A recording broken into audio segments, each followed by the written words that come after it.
दोस्तों, प्राचीन भारत के इतिहास की पिछली वीडियोज में हमने देखा कि नगरीय सिंधु घाटी सभ्यता के पतन के पश्चात भारत के भूमि पर ग्रामीण वैदिक सभ्यता का उदय हुआ।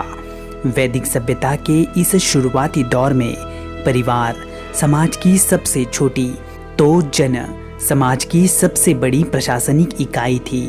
लेकिन समय के साथ साथ वैदिक सभ्यता के सामाजिक एवं राजनीतिक जीवन में बदलाव होते गए।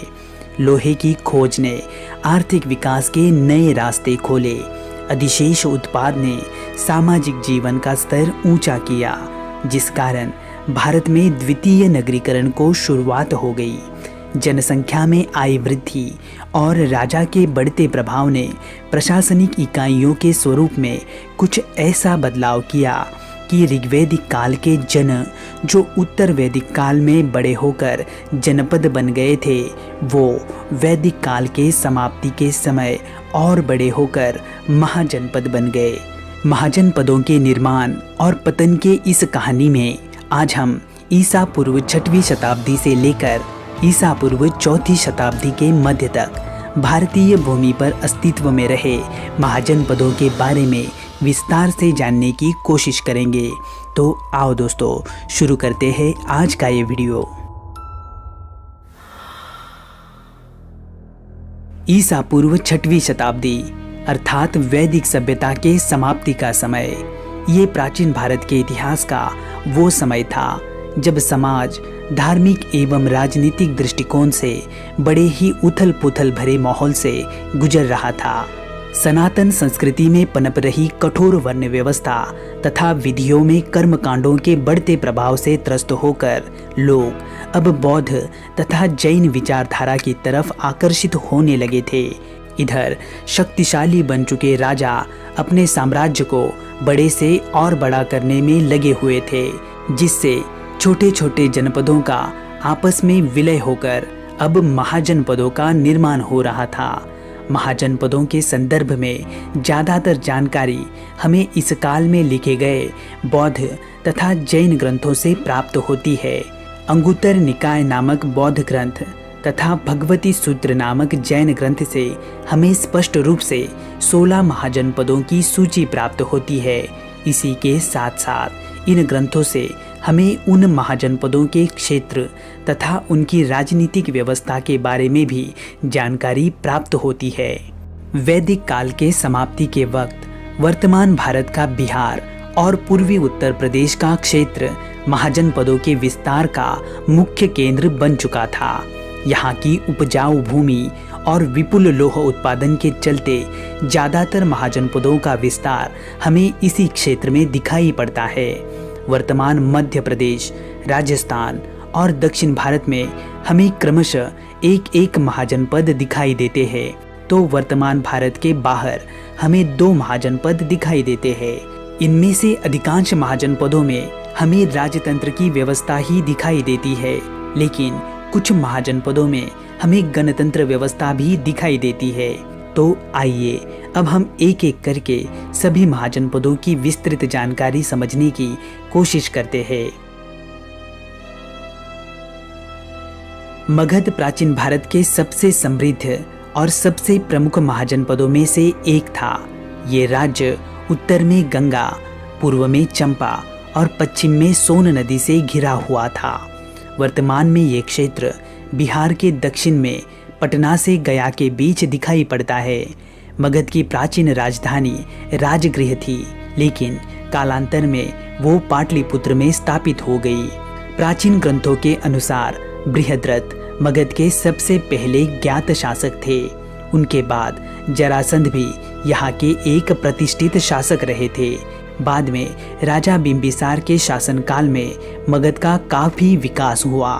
मगध के माध्यम से एक महान भारतीय साम्राज्य का उत्कर्ष हुआ।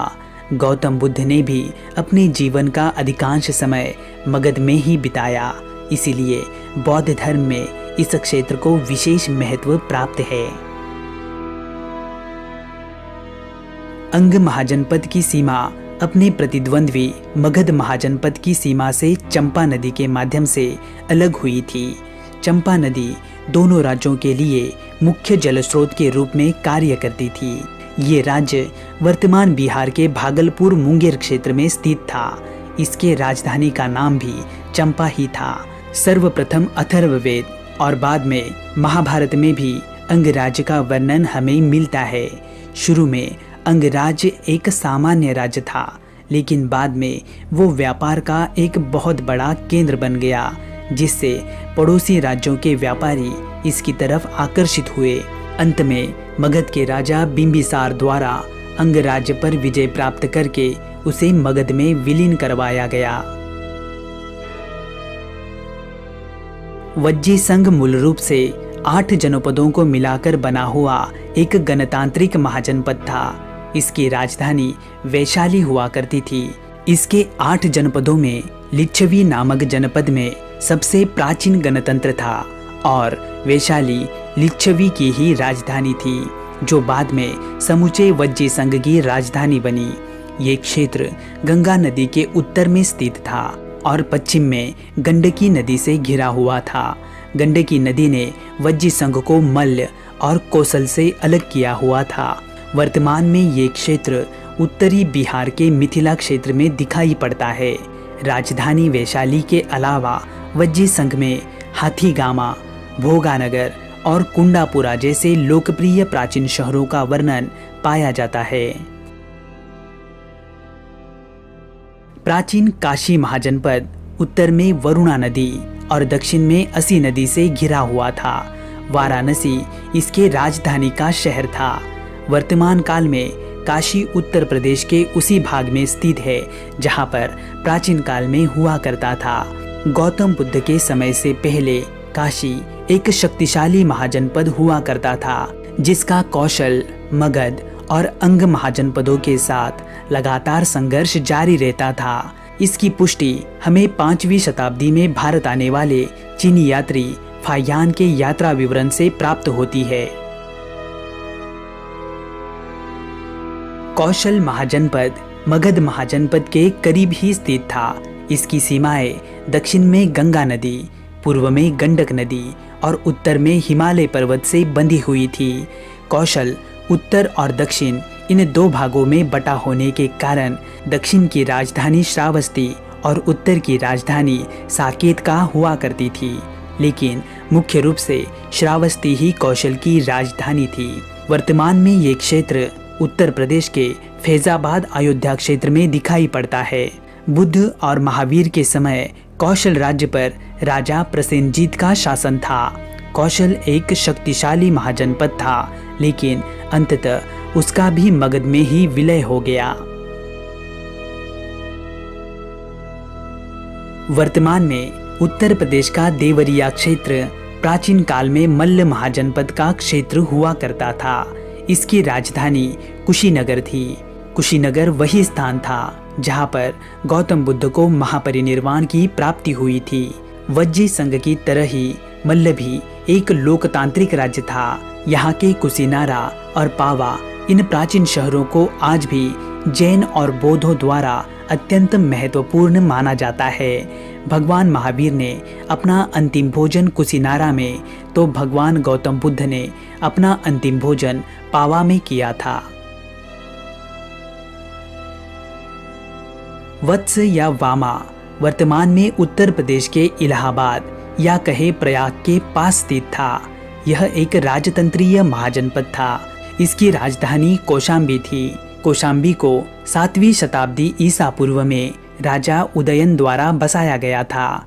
हालांकि राजा उदयन ने शुरू में बुद्ध की शिक्षाओं का विरोध किया, लेकिन बाद में वे खुद बुद्ध के अनुयायी बने और बौद्ध धर्म को कौशाम्बी का राजधर्म भी बना दिया। वत्स की राजधानी कौशाम्बी ने कई धनी व्यापारियों को अपनी तरफ आकर्षित किया, जिससे कौशाम्बी दक्षिण और उत्तर पश्चिम से आने जाने वाले यात्रियों और सामानों का प्रमुख केंद्र बन गया। कुरु महाजनपद वर्तमान दिल्ली के आसपास स्थित एक महत्वपूर्ण महाजनपद था। इसके राजधानी का शहर इंद्रप्रस्थ अर्थात आज का दिल्ली ही था। वास्तव में कुरु और कौरवों से जुड़ी घटनाओं का वर्णन हमें महाभारत में देखने को मिलता है। उसी तरह ईसा पूर्व 4वीं शताब्दी में रचित कौटिल्य के अर्थशास्त्र में भी हमें कुरु राज्य और वहाँ के राजवंश के बारे में जानकारी मिलती है। गंगा नदी और हिमालय की पर्वत श्रृंखलाओं के बीच पांचाल राज्य कुरु राज्य के पूर्व में स्थित था। इसकी राजधानी थी अहिछत्र, जो वर्तमान में बरेली क्षेत्र का हिस्सा है। प्राचीन काल में पांचाल 2 भागों में बटा हुआ था, जिन्हें दक्षिण पांचाल और उत्तर पांचाल के रूप में देखा जाता था।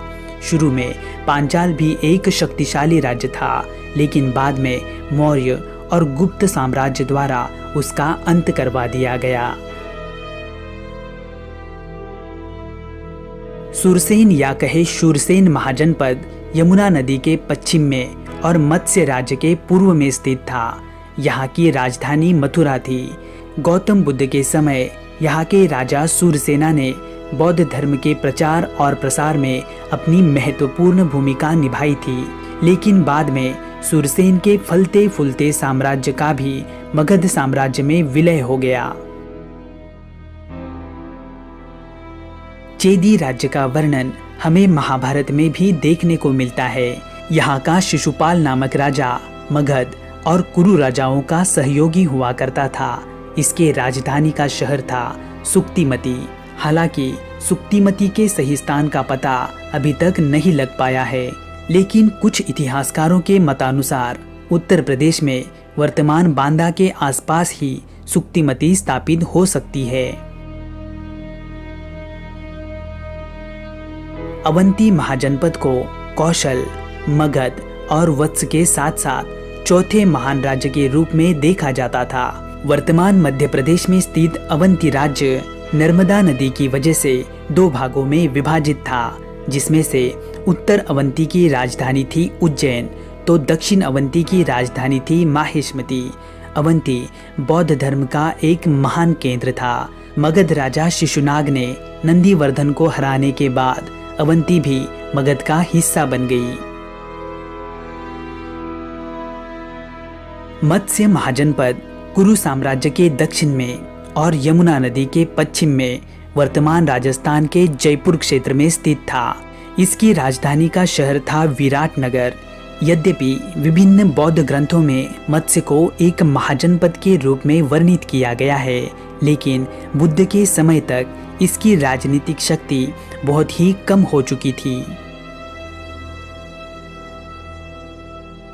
अस्मक महाजनपद एकमात्र ऐसा महाजनपद था जो दक्षिणी भारत में स्थित था। इसकी राजधानी के शहर का नाम था पोतन या पोटली, जो वर्तमान में आंध्र प्रदेश में दिखाई पड़ता है।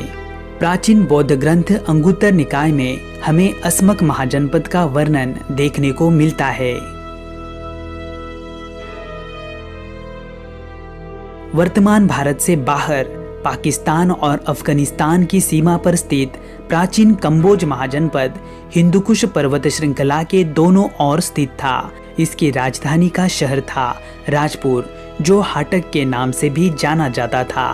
अपने आप को दक्षिण दिशा में स्थापित करने के लिए कंबोज के वंशजों ने पर्वत श्रृंखला को पार किया था।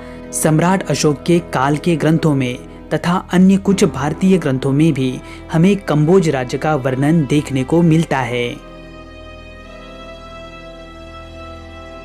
वर्तमान पाकिस्तान में स्थित गांधार महाजनपद शिक्षा एवं विद्वानों के लिए विश्व भर में प्रसिद्ध था। इस महान साम्राज्य की राजधानी तक्षशिला हुआ करती थी, जो वैश्विक स्तर पर शिक्षा का एक प्रमुख केंद्र थी। दुनिया भर से विद्वान तक्षशिला विश्वविद्यालय में ज्ञान प्राप्त करने के लिए आया करते थे। तो दोस्तों, इस प्रकार हमने 16 महाजनपदों के माध्यम से इस काल में भारतीय उपमहाद्वीप पर बनी राजनीतिक परिस्थिति को समझा। जन से जनपद और जनपद से महाजनपद बने इन शक्तियों के बीच अपने अस्तित्व और विस्तार की लड़ाई में और आगे क्या क्या हुआ, इसकी चर्चा हम अगले अर्थात मगध के उत्कर्ष से जुड़े वीडियो में विस्तार से करेंगे। तो दोस्तों, आपको ये जानकारी कैसी लगी, आप हमें कमेंट बॉक्स में जरूर बताइए। वीडियो को लाइक करके अपने दोस्तों में शेयर कीजिए और चैनल को सब्सक्राइब करके बेल आइकन को ऑल नोटिफिकेशंस पर सेट कीजिए ताकि हमारे अगली वीडियो की नोटिफिकेशंस आपको तुरंत प्राप्त हो। तो चलो दोस्तों, मिलते हैं अगली किसी वीडियो में। तब तक के लिए आप अपना ख्याल रखना। जय हिंद।